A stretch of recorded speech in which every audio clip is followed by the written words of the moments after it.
16 ya. ¿Están viendo lo que estoy compartiendo, por favor?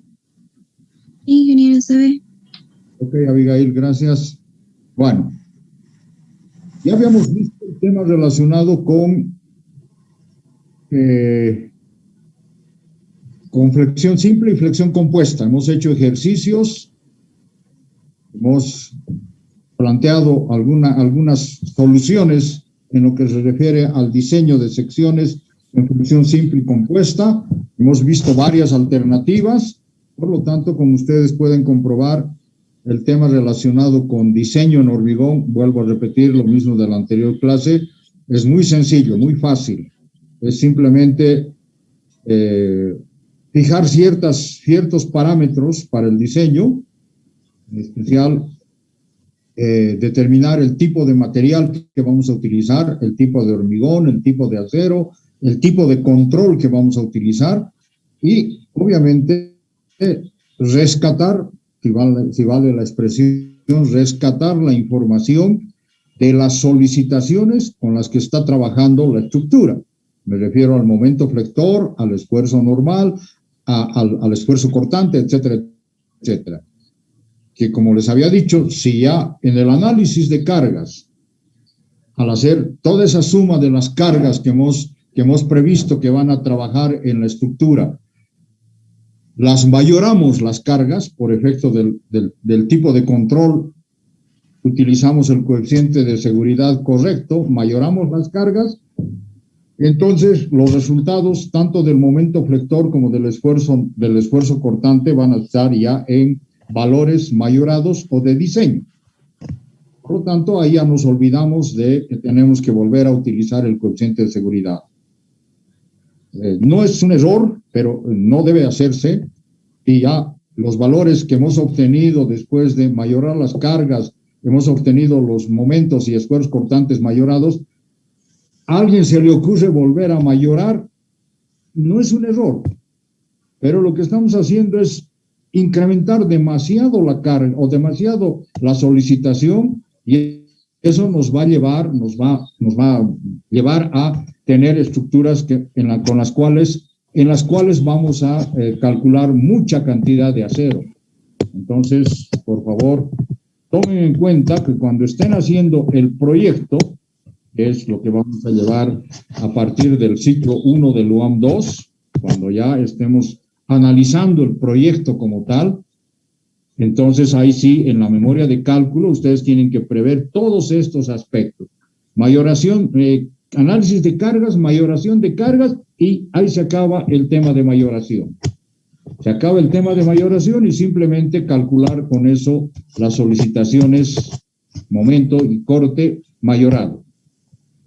En lo que se refiere a los materiales, obviamente, al principio, antes de que hagamos el análisis de cargas, vamos a decir, bueno, elijo para toda la estructura, elijo un hormigón tal y un acero tal. La resistencia característica de este hormigón y de este acero son tal, por efecto del control, del tipo de control, voy a disminuir las resistencias de los materiales con el coeficiente de seguridad. Entonces, calculo el F sub CD, que es la resistencia de diseño del hormigón, y el F sub YD de la del acero, y ahí lo dejo. Y con esos valores que los voy a tener en un lugar privilegiado,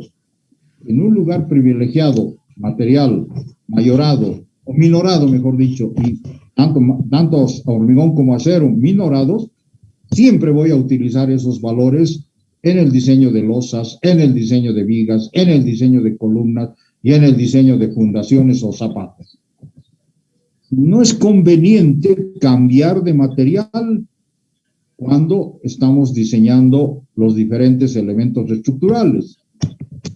Por ejemplo, yo puedo utilizar un hormigón H25 para los entrepisos y un acero AH420, pero por ahí se me ocurre utilizar un hormigón H30 y un acero 520 para las columnas y fundaciones, porque son los elementos más críticos en su diseño. Pero Puede haber alguna confusión y prefiero utilizar un solo tipo de material en cuanto se refiere a hormigón y un solo tipo de material en cuanto se refiere al acero. ¿De acuerdo? Entonces, simplemente momento reducido de diseño y verificar, en tanto en flexión simple como en flexión compuesta, verificar que ese momento reducido de diseño, obviamente calculado con la formulita que hemos visto, con la fórmula del momento reducido de diseño. Enseguida les voy a mostrar.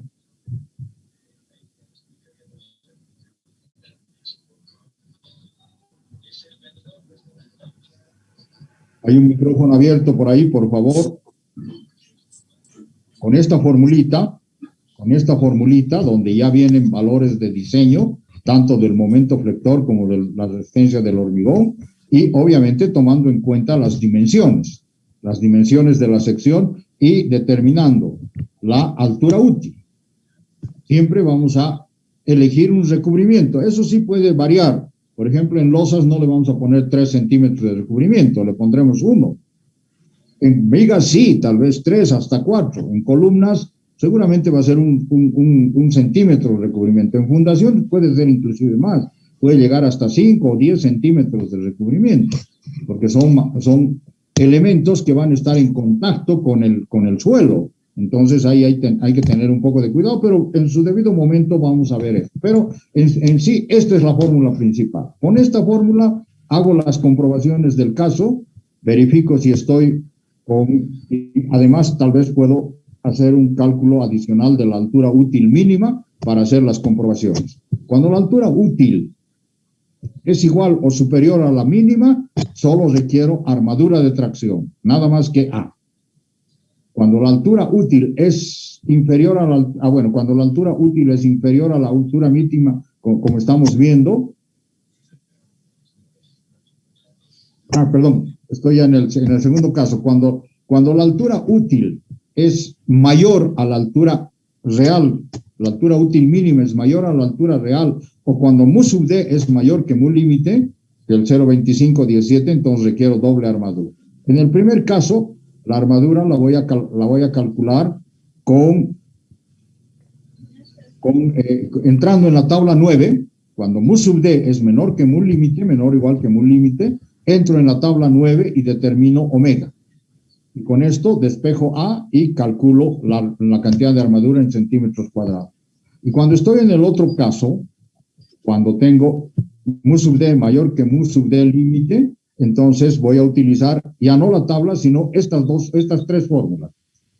La cuantía mecánica de la armadura de compresión, la cuantía mecánica de la armadura de tracción, y en función a ello determino las armaduras correspondientes con el despeje de estas formas. En el caso de flexión compuesta hay una diferencia. Vamos a ver la diferencia. Flexión compuesta. Con la misma fórmula de mu sub d, vamos a calcular mu sub d, y en vez de poner momento, vamos a poner la fuerza, la carga normal por la excentricidad.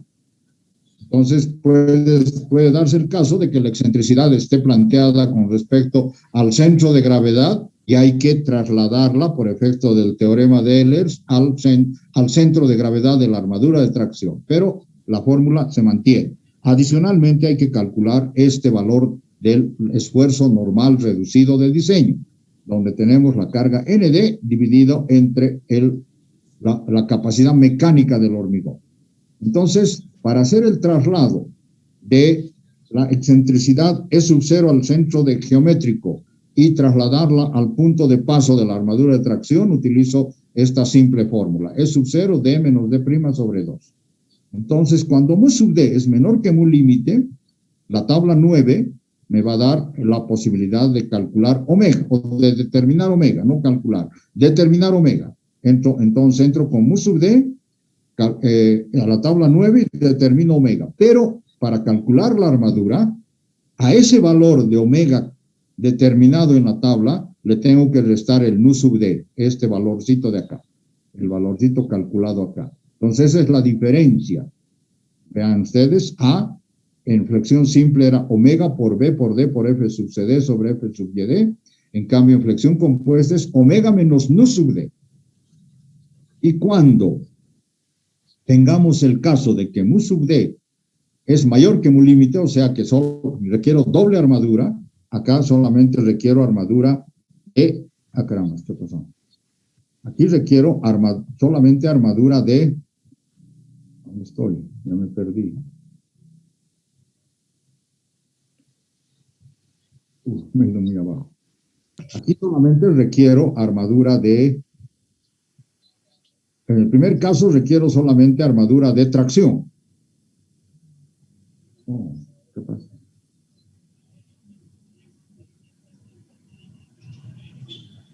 Aquí estoy. Entonces aquí solamente requiero armadura de tracción. En el caso que les decía, cuando mu sub d es mayor que mu límite, utilizo estas dos fórmulas. Omega prima, que es exactamente igual que en flexión simple, pero omega, que es la capacidad mecánica de la armadura de tracción, es omega prima menos omega límite, que son los valores que están en la tabla 9, y ahí sí le resto el nu sub d. Entonces, esa es la diferencia que tenemos en lo que se refiere a el cálculo de las cuantías mecánicas de las dos armaduras. Y para calcular la armadura, simplemente aquí ya no hay que hacer ninguna otra operación adicional, sino simplemente reemplazar este valor para A' y reemplazar este otro valor para A. Acá debería ser A'.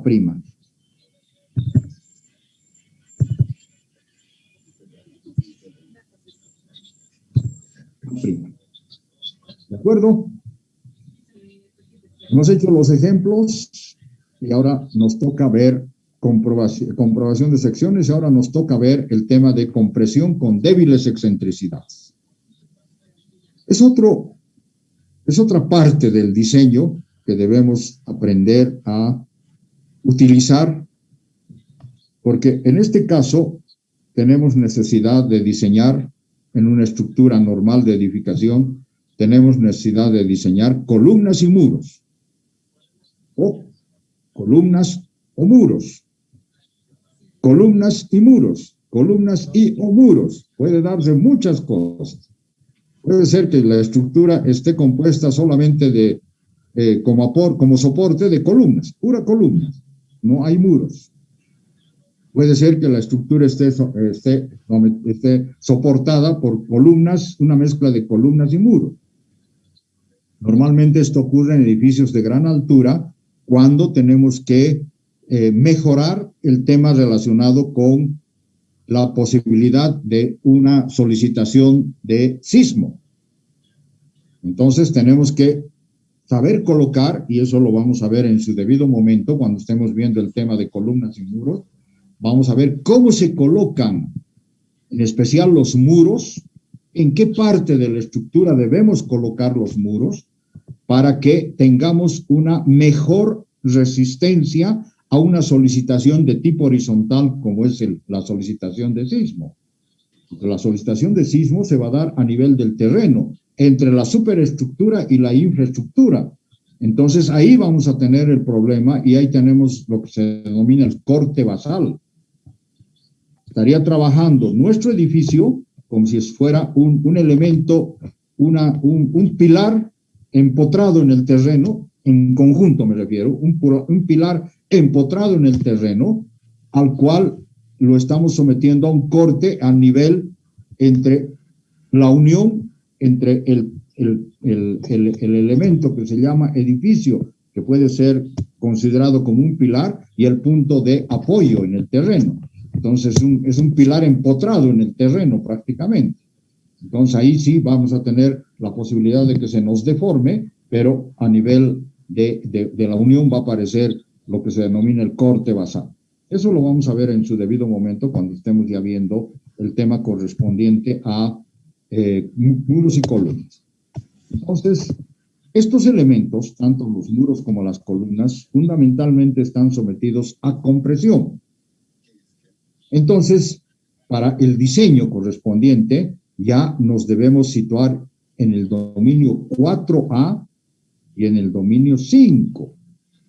El 4A es el dominio en el cual el eje neutro está variando entre la posición de la armadura de tracción y la altura total h. O sea que está prácticamente el eje neutro en el recubrimiento hasta llegar al borde inferior de la estructura. Y en el dominio 5, el eje neutro varía entre h menos infinito. Quiere decir que ha salido completamente de la sección el eje neutro. Por lo tanto, esa sección, ese elemento estructural está sometido íntegramente a compresión compuesta. Esa es la palabra correcta, compresión compuesta. A no ser que lo situemos el eje neutro en el infinito para que tengamos una compresión simple. Dicho de otra forma, a no ser que hagamos coincidir que el paso de la carga vertical que va a someter a compresión a la estructura esté ubicada en el centro de gravedad, esta vez el centro de gravedad de la sección de la estructura, cosa que es muy difícil de lograr, muy, muy difícil de lograr. ¿Por qué? Porque la estructura, adicionalmente del hormigón, va a tener armadura, y esta armadura puede ser simétrica en dos caras, ya sea horizontales o verticales, simétrica en las cuatro caras. Entonces es muy difícil de conseguir el centro de gravedad y que por ese punto pase la carga como tal. Entonces, como decimos acá en las estructuras de edificación, no es posible que la carga de compresión coincida con el centro de gravedad. O sea, este sería el caso ideal, la compresión simple. Aquí tengo la columna, mi eje que está en el centro de gravedad y ahí está actuando la carga. Muy difícil, muy, muy difícil. Por lo tanto, no debemos considerar compresión simple como tal. Esto es lo que debemos considerar, compresión compuesta. O sea que la carga esté trabajando con una excentricidad con respecto al eje de la estructura que pasa por el centro geométrico, que entonces con una excentricidad E. La carga va a tener esta posición. Por lo tanto, se crea un momento flector por efecto de la carga. Si queremos trasladar esta carga al centro geométrico, al eje propiamente, vamos a tener una carga y un momento flector. Por lo tanto, entonces tenemos una compresión compuesta. La carga puede estar trabajando en el eje X como en el eje Y. ¿Por qué ese movimiento de la carga? ¿Por qué ese movimiento de la carga? Que unas veces puede trabajar en el eje X o sobre el eje X y otras veces sobre el eje Y. Debido fundamentalmente a que esta carga no es solamente el peso propio de la estructura, sino aquí está considerado la sobrecarga de uso de la estructura. Y esa sobrecarga de uso es variable. O sea, va variando en magnitud. Unas veces puede estar actuando con todo su valor de sobrecarga y en algunas otras ocasiones va a dejar de actuar esa sobrecarga. O sea, puede ser que haya espacios en los cuales completamente vaciemos la estructura y solamente va a trabajar con su carga muerta, con su peso propio. Entonces, eso puede hacer que la posición de la carga unas veces en el eje X, otras veces en el eje Y. E inclusive, por efecto de este movimiento de la carga viva o de la sobrecarga de uso, la carga puede estar actuando ya no en uno de los X, sino en uno de los cuadrantes acá, como estoy mostrando acá. En este cuadrante, en este o en cualquiera de los cuatro puede estar actuando la carga en este cuadrante. Acá sí ya se nos complica la cosa, pero tampoco es difícil de poder solucionar. Acá tengo excentricidad en el eje Y y excentricidad en el eje X. Tengo doble excentricidad. Si la carga estaba acá, en este punto, sobre el eje X, el eje neutro va a estar pasando en forma vertical, muy cercano al centro, al eje del centro geométrico. Si la carga está actuando acá en el eje Y, el eje neutro va a estar ubicado más o menos por acá.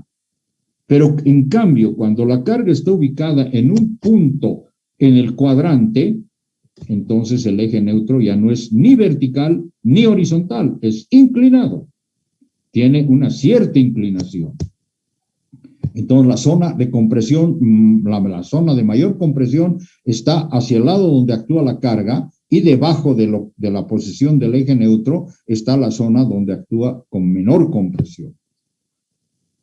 Entonces, para evitarnos cualquier problema, cualquier dificultad que podamos tener una vez armada la estructura, si la carga está sobre el eje X y calculo la armadura con esa carga, con esa excentricidad, recomiendo, aunque no es siempre así, el cálculo nos va a decir, calcule la armadura más comprimida. Pero recomiendo que la armadura calculada sea colocada simétricamente en las 4 caras de la sección, o por lo menos en las 4 esquinas de la sección.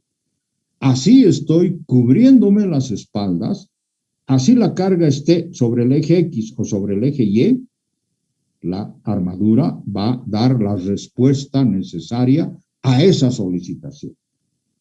Entonces, cuando esté con esta carga en el eje X, seguramente voy a calcular la armadura más comprimida. Acá, esta sería la armadura más comprimida. Pero para evitarme cualquier problema, porque esta carga puede pasarse al otro lado en algún momento, entonces esta armadura la repito acá. O puede pasarse al eje Y, la repito acá. O puede pasarse a la parte baja del eje Y, la repito acá. Por lo tanto, tengo armadura simétrica en las 4 caras. Y con este caso, mucho más todavía.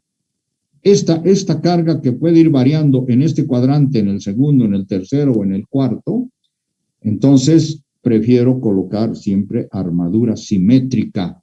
Con eso voy a evitar que mi estructura tenga problemas relacionados con el pandeo, que es uno de los elementos que va a solicitar a este elemento vertical, tanto en muros como en columnas. Y por otro lado, esto se llama, cuando la carga está actuando acá, tengo una flexión esviada o una flexión con doble excentricidad. Por lo tanto, entonces,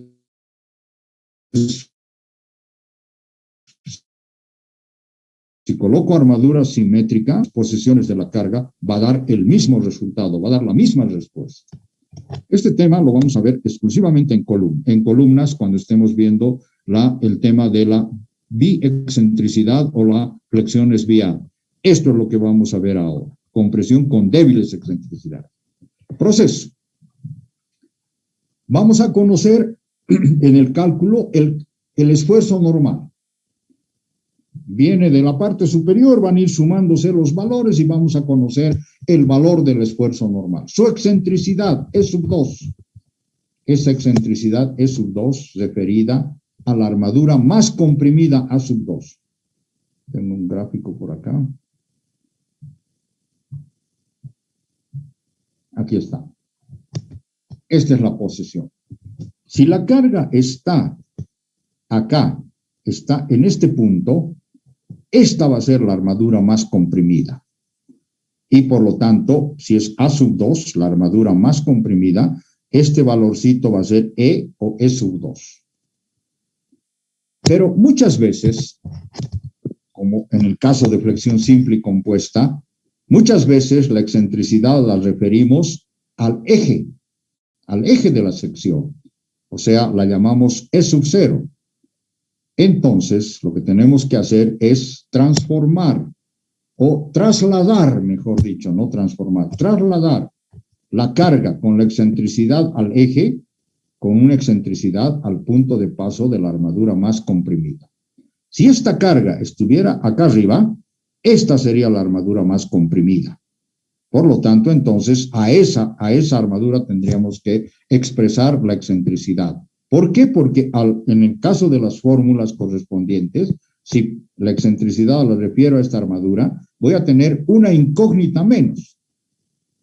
Y acá tengo ejemplos de cómo voy a armar la sección en forma simétrica.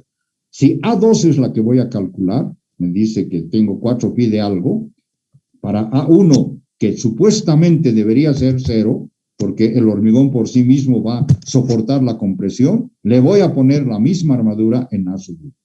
O en su caso, calcular o colocar armadura simétrica en las 4 caras. ¿De acuerdo? Entonces, este es el caso de la compresión con débiles excentricidades. La carga está dentro de la sección. En caso de flexión simple y flexión compuesta, esta carga estaba por acá, estaba fuera. Nos producía un momento flector. Entonces, y la referíamos al centro de gravedad y después la transmitíamos a la armadura más traccionada.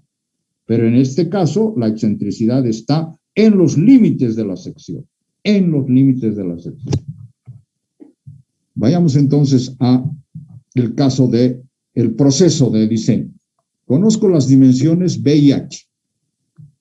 Las resistencias de cálculo de los materiales. He elegido un hormigón, he elegido un acero.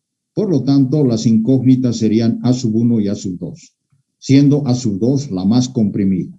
Son armaduras que en este caso las vamos a calcular. En este tipo de problemas y para el dimensionamiento óptimo se hace uso de la tabla 10, ya no la 9, la tabla 10. Vamos a enseñarles a usar la tabla 10. La notación empleada es la siguiente y todos los parámetros se refieren, en este caso, fíjense, a la altura total H, ya no hay altura útil. O sea, voy a elegir un recubrimiento, pero eso ya no me sirve para calcular la altura útil, a no ser que tenga que utilizar estos dos parámetros. Pero la mayor parte de las veces, este es el mu sub d, es nd por E sub 2. E sub 2 es la excentricidad con respecto a la armadura más comprimida. En el caso de flexión simple y flexión compuesta, esto era B por D al cuadrado por F sub CD. Ahora es B por H al cuadrado, la altura total. Y nu sub D, que en estos casos sí va a ser un valor más grande que el de flexión, es ND dividido entre B por H por F sub CD. Y también las cuantías mecánicas de la armadura divididas entre H. Este sigue siendo la posición del eje neutro. Es X, en el anterior caso era sobre D, ahora es X sobre H. En el caso de calcular delta sub 2, que vamos a ver para qué se utiliza delta sub 2, D sub 2 es el recubrimiento de la armadura más comprimida, dividido entre H.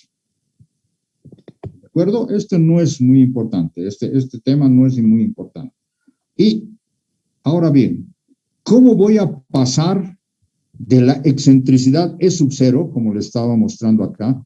¿Cómo voy a pasar de esta excentricidad E sub 0 a la excentricidad a la armadura más comprimida E? Utilizando esta sencilla formulita, que es básicamente parecida a la de flexión, pero en vez de sumar, ahora estoy restando D menos D sub 2, la altura útil, si quieren ustedes la altura útil, menos D sub 2, la altura de la armadura, el recubrimiento de la armadura de compresión, dividido entre 2, menos ese valor de E sub 0.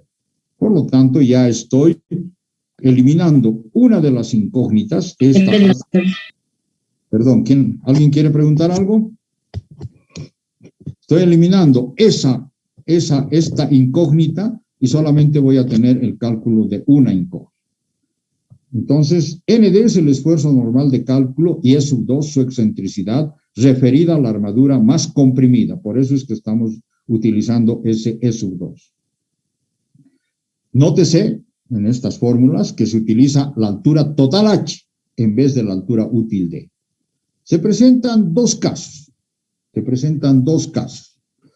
Para mu sub D2, o sea, para este mu sub D2 que lo puedo calcular porque tengo todos los datos, para mu sub D2 menor que un valor 0,425 que está establecido en las tablas que hemos visto anteriormente, menos este 0,85 de delta sub 2, que es delta sub 2, es este valor, D sub 2 sobre H. Y este 0,85 es un factor que se pone por el tema de que estamos trabajando con un control regular, un control normal más o menos, no un control al 100%, pero tenemos la posibilidad de que muchos de los materiales que vamos a utilizar no vienen con un certificado de garantía, un certificado de calidad.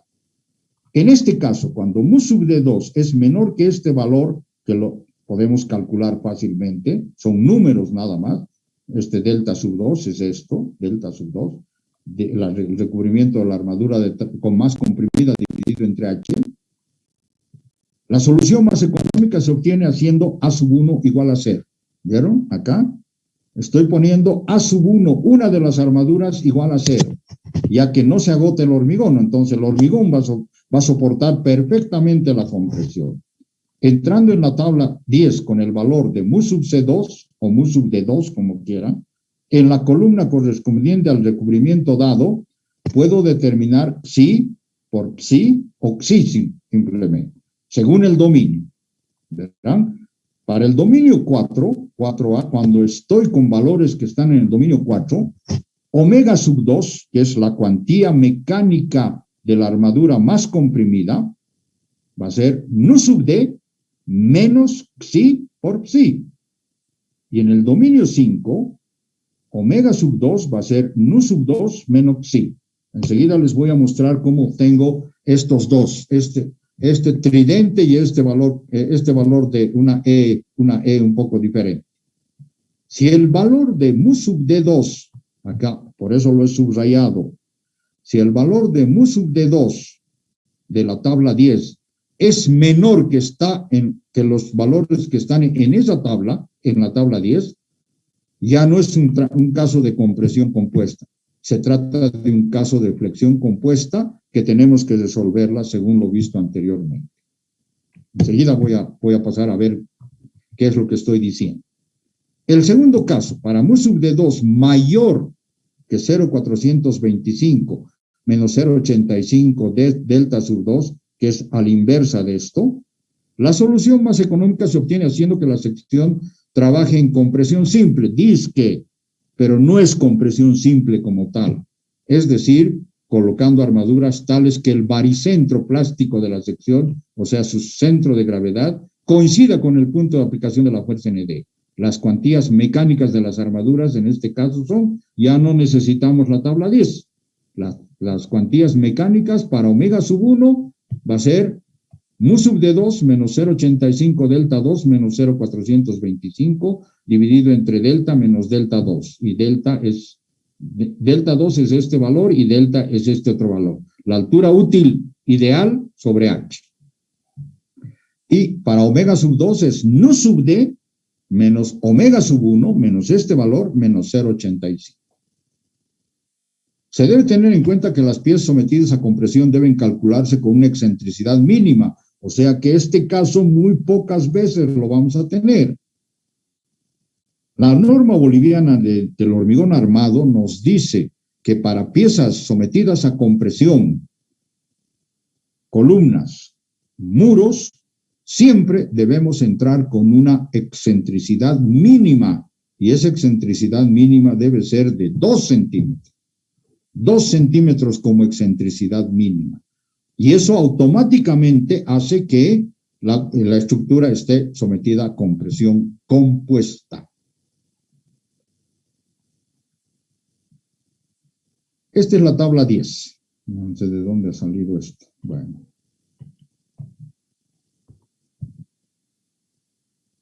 Esta es la tabla 10. A ver, voy a mostrarles acá la tabla 10. La tabla 10. La parte superior es para el dominio 4A, donde la sección prácticamente toda está comprimida. Y la parte inferior es para el dominio 5. Ahora bien, este valor de mu es el que voy a calcular utilizando esto. Mu sub D2, ND por E sub 2 sobre B por H al cuadrado por F sub CD. Ese es el valor de mu. Y delta 2 es este valor. Delta 2 es este valor. D sub 2 sobre H. D sub 2 sobre H. Entonces, teniendo esos dos valores, entro en la tabla correspondiente, en la tabla 10, y aquí, primero, ubico el valor delta sub 2.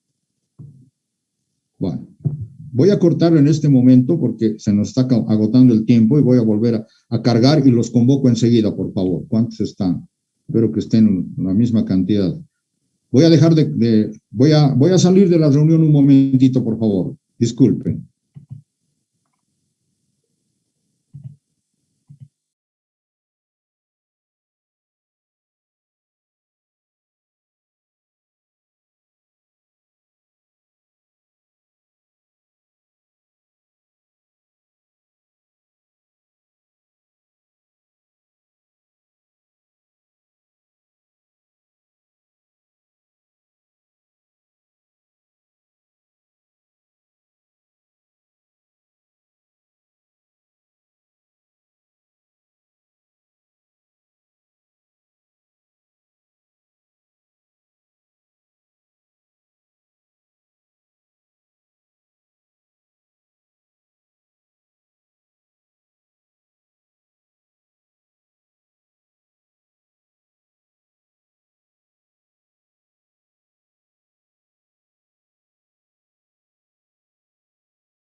Bueno, ¿me escuchan, verdad?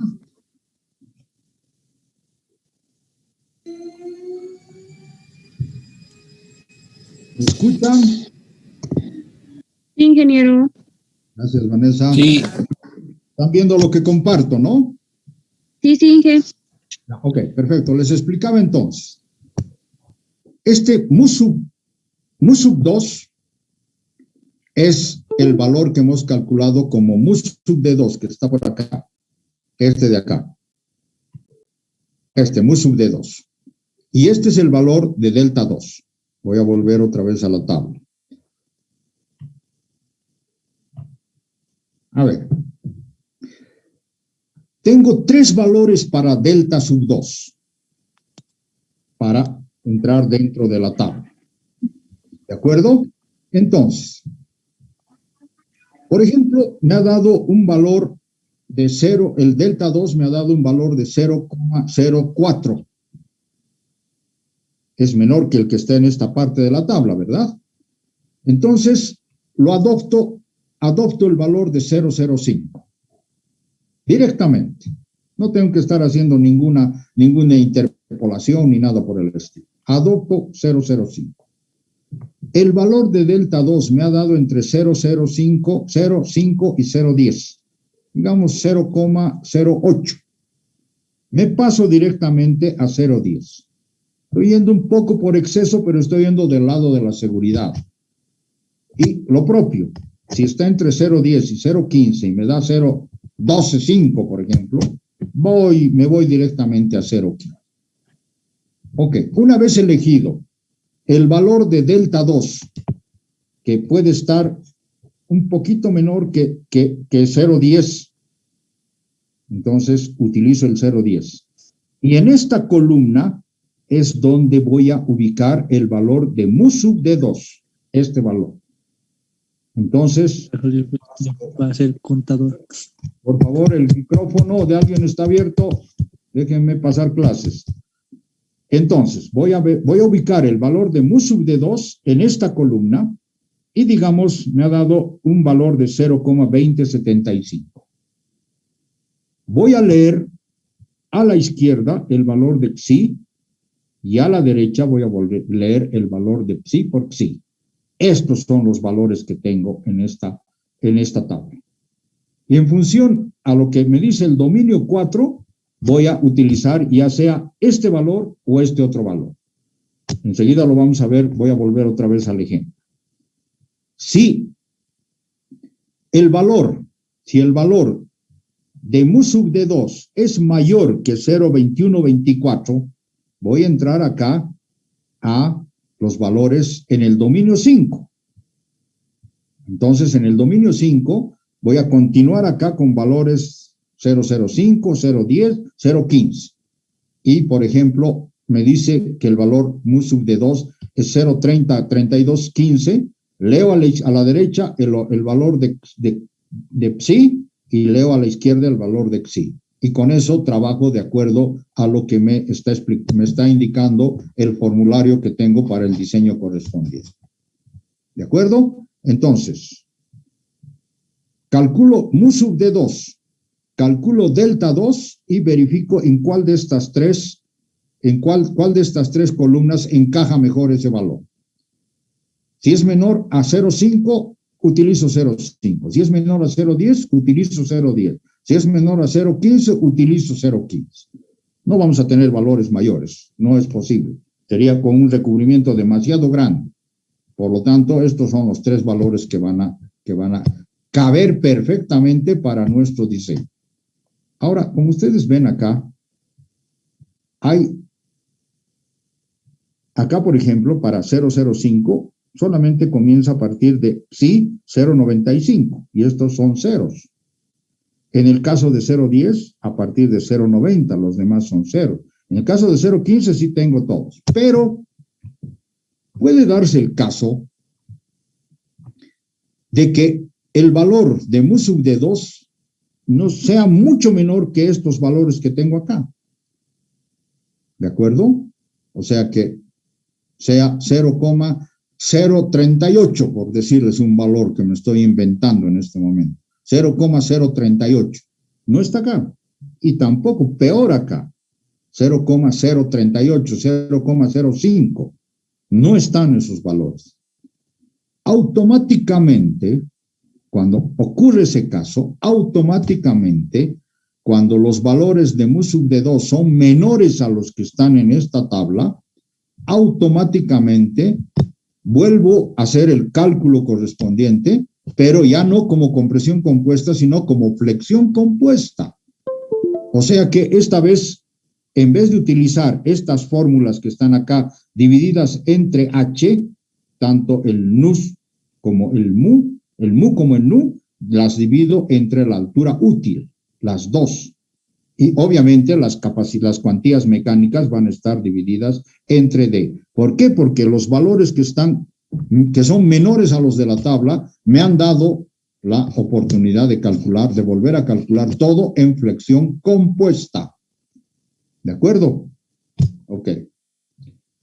Ahora bien, voy a reducir un poco esto.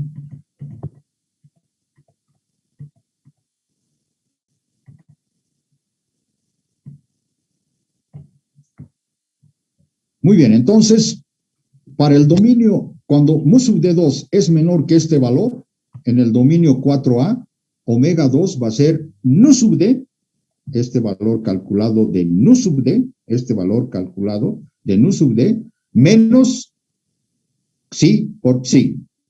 Y para el dominio 5 va a ser nu sub D menos psi nada más. En este otro caso no tengo necesidad de entrar a la tabla, por lo tanto voy a calcular las cuantías mecánicas de ambas armaduras con mu sub de 2 menos 0,85 delta 2 menos 0,425, que son estos valores que están acá propuestos para el diseño de elementos estructurales en estados límite último. Dividido entre los valores de delta y tengo las cuantías mecánicas. Y con estas cuantías mecánicas, con la fórmula que corresponde a ver, ¿dónde está la tabla? Aquí está la tabla. Acá está. Esta es la cuantía mecánica de una y esta es la cuantía mecánica de otra. Como tengo estos valores ya calculados, entonces despejo A en uno o en otro caso o en ambos casos y calculo el valor de la armadura en centímetros cuadrados. Esta es una sección típica. Por ejemplo, A sub 2 es mayor que A sub 1. La carga está actuando con una excentricidad E sub 2 hacia la armadura más comprimida. Esto es delta sub 2 o D sub 2, que posteriormente se convierte en delta sub 2. Pero la sección B por H va a ser la que nosotros hayamos adoptado como sección. En este caso de columnas, lo mínimo, en el caso de columnas y muros, lo mínimo de ancho que debemos tener en una columna rectangular son 20 centímetros también, que es perfectamente el ancho que va a servir de apoyo a una viga, que va a tener como mínimo 20 centímetros de ancho. Si la viga tiene un poco más de ancho, la columna también debería tener un poco más de ancho. Creo que en uno de los problemas que hemos visto, hemos hablado de una columna, de una viga de ancho 25 con altura de 45 o 50. Entonces, la columna que va a apoyar a esa viga debería tener también 25 como mínimo. Y en el caso de los muros, el ancho del muro como tal, debería ser lo mínimo 20. Y de ahí ir creciendo.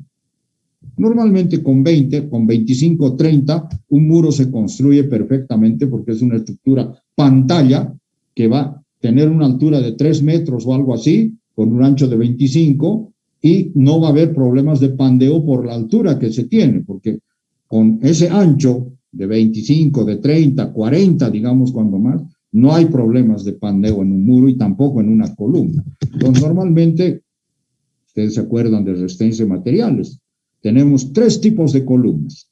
Columnas cortas, intermedias y largas, ¿verdad? Las cortas solamente trabajan a compresión. Las intermedias, una mezcla de compresión y el problema del pandeo. Y las largas, obviamente, trabajan exclusivamente a pandeo. Lo propio en hormigón. Pero en estructuras normales, de 3 metros, 3 metros 20, 2,50 de altura de piso a techo, las columnas casi siempre van a ser columnas cortas. Por lo tanto, entonces va a ser mucho más sencillo el diseño. A no ser que estamos queriendo diseñar un tanque elevado, una estructura de tanque, un esqueleto, donde en la parte superior está el tanque, y tengo una columna, o tengo una altura de para caída del agua de unos 30, 40 metros. Entonces ahí tengo que colocar arriostres, porque jamás voy a poder construir una columna de 40 metros con una sección de 40 por 40. Si quisiera construir una columna de esa para soportar semejante cantidad de peso, porque el agua, estamos hablando de 1 tonelada por metro cúbico de peso de agua, va a ser prácticamente una columna de 3 por 3 o de 4 por 4 metros. Realmente es muy difícil. Obviamente tengo que poner columnas esbeltas y para eso voy a poner arriostres cada cierta altura. Pero en ese caso puede dárseme el caso de que tengo columnas intermedias o columnas largas. ¿De acuerdo? Muy bien. Entonces, este es el caso. Y esta es la posición que debemos colocar con las armaduras. Acá solamente A, para que, digamos, son 1, 2, 3, 4, 5, 6, 7, 8, 10, 9, 10, 11, 4 phi, o digo 12 phi de 20, 12 phi de 20, por ejemplo. Esas 12 phi de 20 las tengo que repartir en las 4 caras de la armadura. Acá, por ejemplo, la armadura A2 me ha dicho que son 4 phi de 16. Para que no tenga problemas por efecto del movimiento de esta carga que puede estar aquí, que puede estar aquí arriba, entonces la A1 la pongo exactamente con la misma cantidad de bar. 4 phi de 16, 4 phi de 16. Acá la armadura es simétrica en 2 caras. Acá la armadura es simétrica en las 4 caras. Puede darse el caso de que, por ejemplo, estas 3, dígame, Juan, ¿qué fue? Hable. Ingeniero, por favor, lo de la grabación puede ser. ¿Grabación sí? Creo que no está grabando la clase. Voy a revisar. Está bien, gracias, Inge. Ya está. Ok, gracias. Parece que se ha parado la grabación, pero ya está. Entonces, por ejemplo, en algunos casos, la simetría puede ser en las esquinas. Por ejemplo, estas 3 las puedo poner juntas en esta esquina. Estas otras 3 en esta, lo propio acá y lo propio acá. Tengo 12 phi de 20, como habíamos dicho hace un momento, pero hay simetría en las 4 caras. Acá tengo 3, acá tengo 3, 3 y 3. Siguen siendo 12. Acá puedo poner, por ejemplo, estas 2 juntas en esta esquina, estas 2 juntas en esta otra esquina y lo propio acá. Tengo simetría arriba y abajo. Entonces, o en este otro sentido, en el sentido vertical de la figura, acá puedo tener 4 y acá puedo tener 4, eliminando estas 2 centrales. Entonces, la simetría es en las caras verticales o las caras horizontales. ¿De acuerdo? Ok. Vamos a ver un ejemplo. Diseñar la sección de hormigón armado con control normal. Un hormigón H25, por efecto, control normal, coeficiente de minoración del control en control normal para el hormigón, 1,5. Entonces, este F sub CD es 250 entre 1,5, que me da 167. 166,666 más o menos. Pero redondeamos al entero, 167. El acero es un acero 510. Su coeficiente de minoración por efecto del control normal es 1,15. Por lo tanto, la resistencia de diseño son 5.100 dividido entre 1,15, 4.435 más decimales. Redondeo al entero, kilogramos por centímetro cuadrado. Mi sección, esto es 20, esto es B, esto es H. La altura útil, si hay necesidad, con un recubrimiento, que debe ser igual al delta a D sub 2, y la carga está actuando con una excentricidad acá, E sub 0. El ancho de la sección son 20 centímetros, la altura son 30 centímetros, el recubrimiento inferior es 2 centímetros, y calculo la altura útil, 30 menos 2, 28 centímetros. Mi carga son 100.000 kilogramos, 100 toneladas. Aquí las cargas ya son grandes, no son de 10.000, 12.000, 15.000 en flexión compuesta. Las cargas ya son grandes acá. Acá son 100 toneladas que está sometiendo a esta sección de columnas. 100 toneladas. Y puede inclusive ser hasta más. ¿Por qué? Porque la columna de una edificación va a recibir carga digamos, en la azotea de la edificación. Y conforme vamos bajando de pisos hasta llegar al nivel de fundación, las cargas se van incrementando. Hay que sumar la carga del piso N, en el piso N-1, la carga del piso N más la carga del piso N-1, y así siguiendo. Entonces vamos a ir sumando cargas. En cambio, en el caso de losas, solamente actúa la carga del piso, nada más. O sea, en los entrepisos, la carga del piso, se acabó. Esa carga del piso va a transmitir a las vigas. A eso hay que sumarle la carga de la viga, la carga del tabique, etcétera, etcétera, y nada más. No hay sumatoria de cargas. En cambio, en las columnas y en los muros, sí, porque son estructuras que nacen en la fundación y terminan en la terraza. Y las cargas se van sumando, y por eso es que en algunos casos las columnas pueden tener entre 400, 500 toneladas de peso al llegar a la fundación. Esto debe ser una estructura muy pequeña, con 100 toneladas a nivel del lugar donde queremos diseñar la columna. Por lo tanto, como es N nada más, la convierto en carga de diseño, multiplicando por el coeficiente de mayoración de la carga, que es 1.6. Entonces, 100,000 por 1.6, 160,000. Puede ser que haya necesidad de un momento flector también, la presencia de un momento flector. Entonces, tengo 7,000 kilogramos metro, multiplico por 1.6, 11,200 kilogramos metro. Entonces, acá, ¿por qué está apareciendo este momento flector? Porque necesito primero determinar cuál es la excentricidad de esta carga con respecto al centro de gravedad o al centro geométrico de la sección. Puede darse el caso de que yo haya determinado que mi carga ND está trabajando con una excentricidad mínima de 2 centímetros. Ya no necesito el momento flector. Esta E sub 0 van a ser 2 centímetros. Y con eso la transformo a la excentricidad E.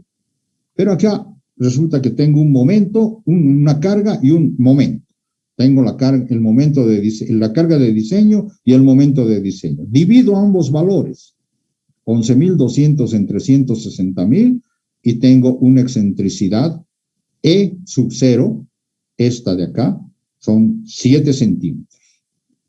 Ahora, esa excentricidad la carga con esa excentricidad la tengo que referir a el punto de paso de la armadura más comprimida. Estoy suponiendo que la carga está trabajando en la mitad inferior de la sección. Entonces, para iniciar el cálculo, la carga ND con excentricidad E sub 0 referida al centro de gravedad de la sección, la trasladaremos a la altura de la armadura más traccionada.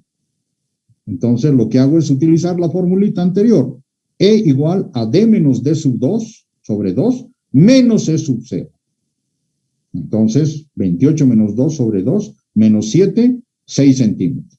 Gráficamente también puedo calcular esto, porque acá esto tengo 15 centímetros, ¿dónde está? Sí, 15 centímetros. Menos recubrimiento de 2, tengo 13 centímetros, ¿verdad? He calculado 7 centímetros E sub 0, y para transformarla acá, ¿cuántos centímetros me faltan? Me faltan los 6, con lo que tengo gráficamente o analíticamente calculado el asunto. Ahora voy a calcular mu sub D2. Es N sub D por E, 160,000 por esta excentricidad, dividido entre B por H al cuadrado por F sub CD. H, 20 por 30 al cuadrado por 167. 0,319. Voy a calcular nu sub D. Fíjense, ya no son valores pequeños, menores que 1. Ahora son inclusive valores mayores que 1. ND sobre B por D por F sub CD, 160,000 por 20 por 30 por 167. 1,59. Ahora voy a calcular delta sub 2. delta sub 2 es D sub 2, o sea, este D sub 2 que es igual a R, el recubrimiento inferior, el recubrimiento superior, delta sub 2, 2 sobre 30, sobre la altura total, 0,066. Ahora voy a verificar los casos, voy a determinar en qué caso estoy. Mu sub D2 dice que me da 0,319. Este valor lo voy a calcular ahora, 0,425 menos 0,85 por delta sub 2. 0,319 menor a 0,425 menos 0,85 por 0,066. Ahora este valor me da 0,36. Entonces, estoy en el primer caso, cuando mu sub de 2 es menor que este valor. 0,319 está a la vista que es menor que 0,36. Entonces estoy en el primer caso y en eso hago que A sub 1 sea igual a 0. Muy bien. Con la tabla 10 se entra con el valor de mu sub de 2, 0,319 y el valor delta 2, 0,066. Se leen los valores de epsilon y sí, se comprueba que se trata del dominio 5. A ver, vamos a entrar a la tabla 9, 0,319. Aquí está.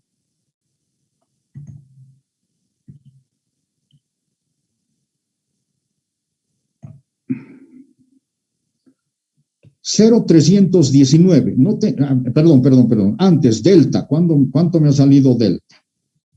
Delta sub 2. Delta sub 2 me ha salido 0,066.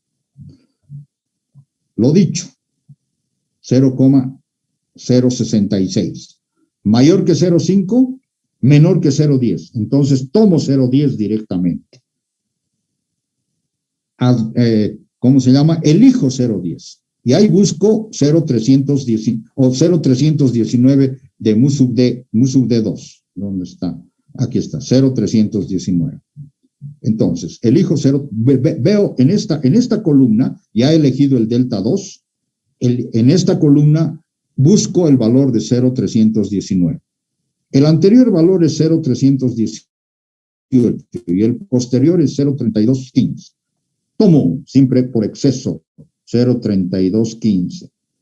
Leo hacia la derecha el valor de y me dice que son 0,8256. Y a la izquierda, 1,90 el valor de. Estoy en el, ¿verdad? En el dominio. ¿Me escuchan bien? Porque tengo, creo, algún problemita con el internet. ¿Me escuchan bien, por favor? Y está entrecortado. Omega sub 2, nu sub D, menos xi directamente. ¿Perdón?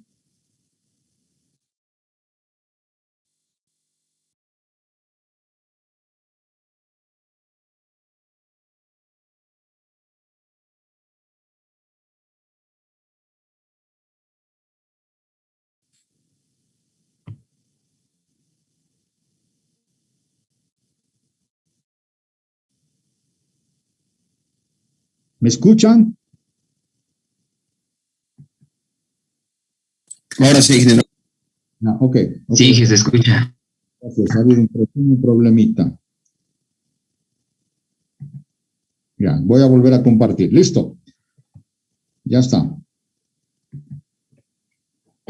Entonces, en el dominio 5, dice que omega sub 2 es nu sub D menos el valor de xi, calculado en la tabla.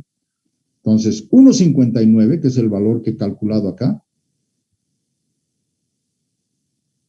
1,59 menos el valor de xi, 0,8256. Voy a ver, 0,8256, acá a este lado. Entonces, con eso calculo el valor correspondiente. Me dice que omega sub 2 es 0,7644. Fíjense que este es un valor bastante grande, ¿verdad? Son como alrededor del 76% de la sección que debo tener como armadura.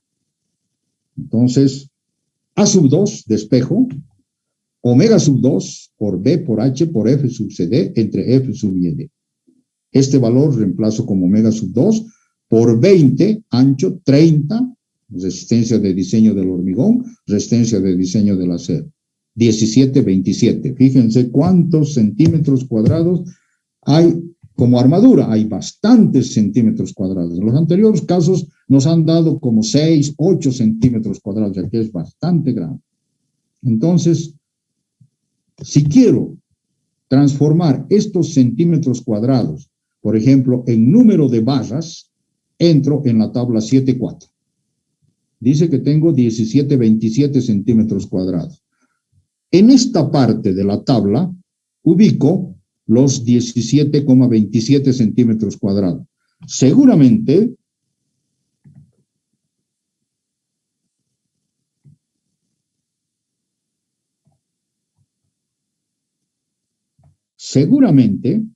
no voy a encontrar un valor exactamente igual que el que he calculado, de 17,27. Acá tengo 18,09, pero son 9 phi de, digamos, 9 phi de 16. Acá tengo 14 y 19, es mucho más, se ha pasado. Entonces, el valor más próximo al 17,27 para mí, elegido, es 18,84. Leo hacia arriba, 6 barras. Leo hacia la izquierda, phi de 20. Por tanto, entonces, mi armadura va a estar compuesta por 6 phi de 20, cuya área real, en vez de 17,25, son 18,84 centímetros cuadrados. ¿De acuerdo? Entonces, ¿cómo voy a armar finalmente la sección? Acá voy a poner 6 phi de 20 como armadura, la A sub 2, 6 phi de 20, y acá también le pongo 6 phi de 20. Ahora, si son aquí 6 más 6, son 12 phi de 20, ¿verdad? 12 phi de 20 necesito como armadura total. Entonces acá puedo poner 4, 4, 4 y 4. Tengo 4, 8, 10 y 12. Sigo con las 12 phi de 20. Acá tenía 6 phi de 20 más las 6 phi de 20 de arriba son 12 phi de 20. Por lo tanto, si coloco armadura simétrica en las 4 caras, tengo 4, 4, 4 y 4. Por lo tanto, entonces tengo armadura simétrica. ¿Entendido? ¿Preguntas?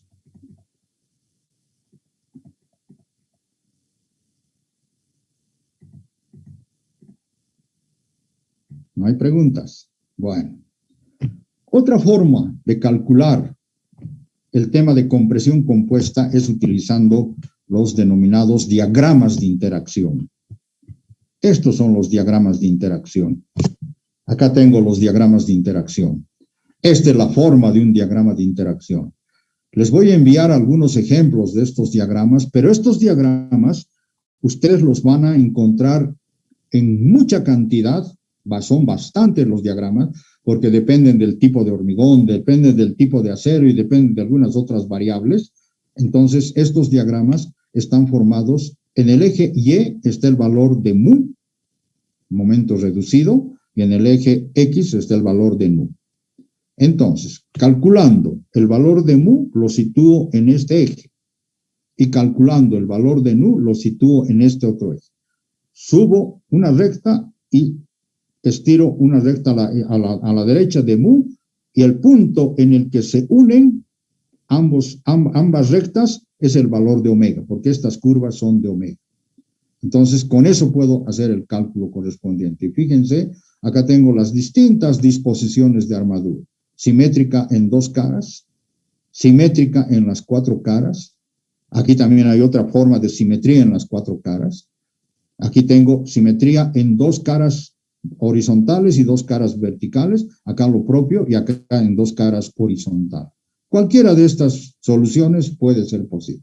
Entonces, con estos diagramas de interacción, entonces nu voy a calcular como nd por e sub 0. En este caso voy a utilizar e sub 0 para los diagramas de interacción, ya no e sub 2.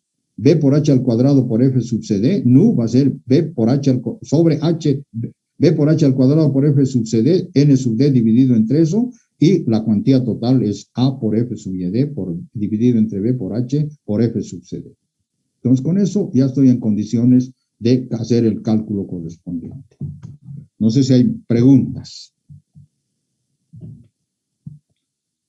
Bueno, con esto les voy a enviar en el curso de hoy día o mañana, les voy a enviar algunos ejemplos de diagramas de interacción para que ustedes los tengan, pero en el Jiménez Montoya está toda la colección de los diagramas de interacción, por si cuando estemos viendo columnas, ustedes quieren resolver el problema de columnas para calcular la armadura con los diagramas de interacción. Entonces, los diagramas de interacción no son nada más que utilizar este gráfico, calcular mu, calcular nu, unir esos valores y determinar omega. Acá está el valor omega 1 y acá está el valor omega 0.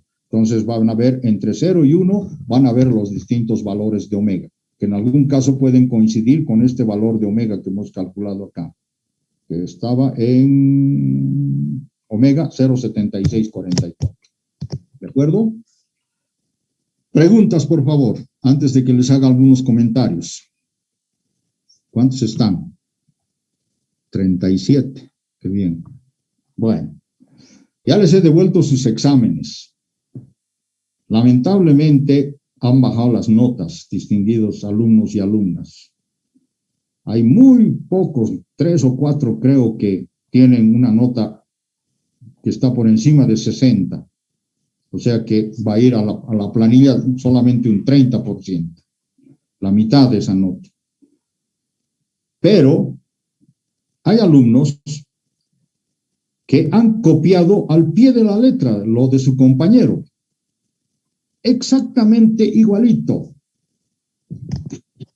No hay excusa acá de decir, yo le he hecho copiar a mi compañero, yo he copiado nada. Han copiado exactamente igual. Les he bajado 50% de la nota que hubieran tenido. ¿Por qué? Porque no puede ser que a estas alturas del partido estemos copiando del compañero. Si no pueden resolver utilizando uno de los paquetes de computación, muchos de ustedes han utilizado el método de los 3 momentos. Sigan utilizando. Utilicen, no hay ningún problema. Utilicen y van a ver que el trabajo lo hacen ustedes solos y lo van a hacer mucho mejor que copiando. Por otro lado, casi la totalidad de ustedes, cuando han dibujado los diagramas M de momento flector y esfuerzo cortante, en especial en el del momento flector, se han olvidado de colocar valores en algunos de los puntos de máximo momento flector, en negativo en especial. Les he puesto un llamado, falta valor. Algunos de ustedes, yo no sé por qué, ¿qué es lo que pasa? Somos alumnos ya de la universidad, muchachos, señores, jóvenes y señoritas, somos alumnos de la universidad. ¿Cómo vamos a hacer a mano alzada los diagramas? Como sea, dibujan el diagrama. Un garabato prácticamente es el diagrama. No, pues no es posible. Por lo menos utilicen una regla para dibujar el eje, para dibujar la separación entre puntos de apoyo. Por lo menos utilicen eso y después con hay un elemento que se llama cercha. Es un equipo geométrico que me permite dibujar las curvas. O utilizando el transportador, inclusive puedo dibujar las curvas correspondientes, pero no pues a mano alzada. No, eso no es posible, ya no es aceptable a estas alturas del partido. Que estuviéramos en colegio, que estuviéramos en cursos de formación antes de la universidad, bueno, todavía, pero ni así. Nos han enseñado dibujo, distinguidos alumnos, nos han enseñado dibujo a todos. Utilicemos pues esos conocimientos, por favor. Y muchos, la mayor parte, como les digo, los diagramas son exactamente igualitos, los valores son igualitos. y les faltan el mismo valor del momento en todos los exámenes. No, eso no es posible. Hay uno que me ha presentado un garabato prácticamente. Le he puesto 0, así, redondito, como este 0 que estoy mostrando aquí. A sub 1 igual a 0. Nota 0. ¿Por qué? Porque me ha presentado cualquier cosa. Un diagrama de momentos flectores. Un solo diagrama de momentos flectores. No, yo no les he pedido un solo diagrama de momentos flectores. Les he pedido como 7 diagramas de momentos flectores y 7 diagramas de esfuerzos cortantes. Y sobre eso, determinar la envolvente. En la envolvente vuelven a cometer el mismo error de que les falta un valor en el momento flector. En el mismo punto donde han errado en los anteriores diagramas. Un poquito de paciencia, pues se les ha dado 3 días para el examen. ¿Qué hubiera sido si les daba 4 horas para ese examen? No hubieran tenido tiempo para hacer nada. O sea que 3 días, viernes, sábado, domingo, viernes a sábado, domingo a lunes. 3 días completos les he dado para que preparen el examen. Y algunos me han entregado después de las 10, cuando ya estábamos pasando clases, bueno. Pero otros me han entregado, inclusive algunos me han entregado un archivo que no se podía ni leer. Me ha rebotado de la lectura. Entonces le he pedido que por favor vuelva a enviar el archivo que estaba en Word y lo ha vuelto a enviar en PDF. Y sigue el problema de que no, el nombre del archivo, algunos de ustedes no le ponen como punto de inicio su código. Hay algunos les he hecho notar esto, y en especial ¿cómo se llama? A ver, este alumno que es el que me entrega todas las veces así. ¿Cómo se llama? Bueno, no me acuerdo ya en este momento. Tiene un nombre un poquito raro. Ivanov. Disculpen que lo nombre así directamente, Ivanov. Siempre me entrega como con un título cualquiera su archivo. Primero, Ivanov, tu código y después lo que quieras, tu nombre, práctica, examen, lo que quieras. Pero tu código, porque eso me sirve para archivar. Ya han visto cuando les devuelvo, el código que el archivo que me han enviado con el código adelante coincide con el archivo que yo les he devuelto con el código adelante. O sea que por favor tomen en cuenta eso. La planilla ya ha salido, ya la he enviado, esta tarde la voy a enviar la planilla, ya. Hay muchos que tienen 0 porque no, a pesar de que se han inscrito, pero no han presentado absolutamente nada. O sea que, por favor, tomen en cuenta todo esto. Bueno, se nos va a acabar el tiempo. Mañana, a las 10:15, continuamos la clase y vamos a ver, antes de que pasemos al tema de esfuerzo cortante, vamos a ver el armado de las secciones de hormigón armado con la armadura. Les voy a enviar el archivo también para que ustedes lo tengan y me hagan el seguimiento. ¿De acuerdo? Ok, muy bien. Muchas gracias y nos estamos encontrando mañana. Tomen en cuenta las recomendaciones que les he dado, por favor. ¿Listo? Chao. Nos vemos. Hasta luego, Inge. Gracias. Hasta luego. Chao. No, hasta luego. ¿Quién me contesta así? Chao, hasta luego.